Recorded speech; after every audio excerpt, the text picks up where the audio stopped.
Guntur urban private school association ఆధ్వర్యంలో ఏర్పాటు చేసిన ఆత్మీయ సమావేశంలో పాల్గొని ఉమ్మడి కృష్ణా గుంటూరు పట్టభద్రుల కూటమి అభ్యర్థి ఆలపాటి రాజేంద్ర ప్రసాద్ ని మొదటి ప్రాధాన్యత ఓటు వేసి గెలిపించాలని కోరిన మాజీ మంత్రి మరియు వేమూరు శాసనసభ్యులు నక్కా ఆనందబాబు.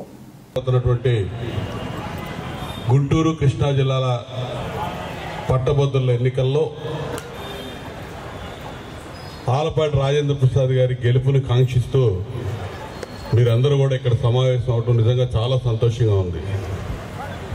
నేను ఇంత పెద్ద కార్యక్రమం మంచి కార్యక్రమం అని అనుకోవాలని నాకు తెలియదు. యాక్చువల్గా రాజా గారు కలిసి నజీర్ గారు పెద్ద మీటింగ్ పెట్టారు. ఒకసారి నేను మాచర్లు వెళ్తున్నా, మీరు కూడా వెళ్ళండి అని చెప్పాడు ఒక మాట.